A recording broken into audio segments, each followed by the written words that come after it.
தமிழ்நாடு எதிர்பார்த்திருந்த பரபரப்பான இந்த பொள்ளாச்சி பாலியல் வழக்கில் இன்று தீர்ப்பு வழங்கப்பட்டிருக்கு.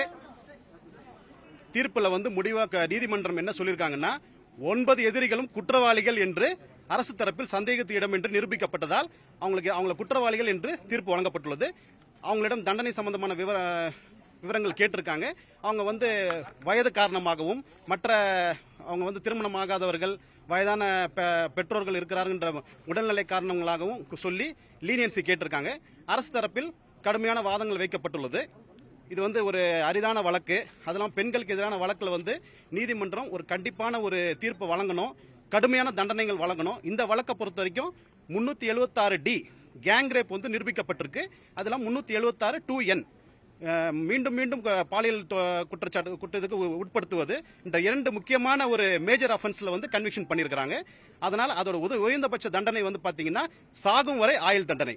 அதை அரசு தரப்புல தெளிவாக ரொம்ப அழுத்தமாக அந்த உச்சபட்ச தண்டனை வழங்க வேண்டும் என்று நாங்க கோரிக்கை வச்சிருக்கிறோம்.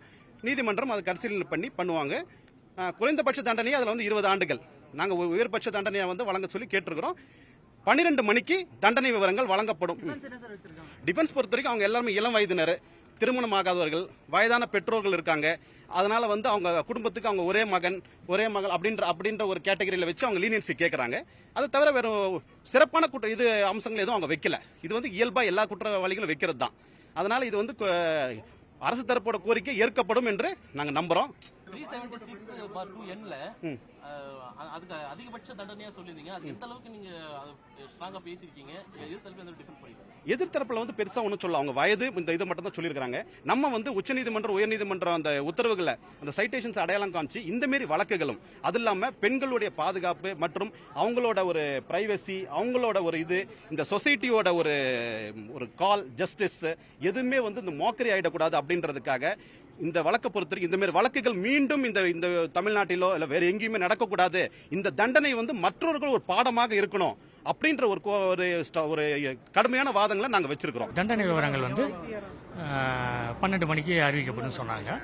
சென்டென்ஸில் பற்றி ஏதாவது சொல்ல விரும்புறீங்களான்னு கேட்டாங்க. அப்புறம் நாங்கள் அக்யூஸோட ஏஜ், அவங்க உடல்நிலை, அவங்க ஃபேமிலியோட ஏஜான பேரண்ட்ஸ் இவங்கெல்லாம் இருக்காங்க, இதெல்லாம் கோர்ட் கன்சிடர் பண்ணி ஒரு லீனியன்ட் வியூ எடுங்கன்னு சொன்னோம்.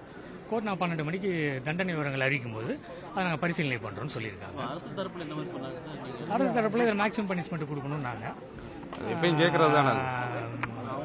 அப்போ நாங்கள் எங்கள் தரப்புல இதை சொன்னோம். இப்போ நீதிமன்றம் அது 2 பரிசீலனை பண்ணி 12 மணிக்கு என்னன்னு சொல்கிறேன்னு சொல்லியிருக்காங்க. அவங்க தரப்புல அதிகபட்சமாக ஆயுள் தண்டனை வேணும்னு கேட்டிருக்காங்க. அவங்க ஆயுள் தண்டனை கேட்டிருக்காங்க. நாங்கள் ஒரு லீனியன்ட் இது நாங்கள் கேட்டிருக்கோம். மற்றதை கோர்ட்டு டிசைட் இல்லை. அவங்க வேற வழக்குகள் அவங்க மேலே இல்லை. வேற வழக்குகள்ல முக்கியமான குற்றவாளி தப்ப விட்டுருக்காங்க. இது இவங்களே முழு குற்றவாளின்னு சொல்லிட முடியாது. இதை நான் ஹைகோர்ட்ல பாத்துக்கிறோம். அது நாங்க சொல்ல முடியாது. ஆர்கியூ பண்ணிருக்கு. ஹைகோர்ட் தீர்ப்பு வந்த பிறகு ஹைகோர்ட்ல பாத்துக்கிறோம். செய்திகளை உடனுக்குடன் தெரிந்து கொள்ள உடனே சப்ஸ்கிரைப் பண்ணுங்க.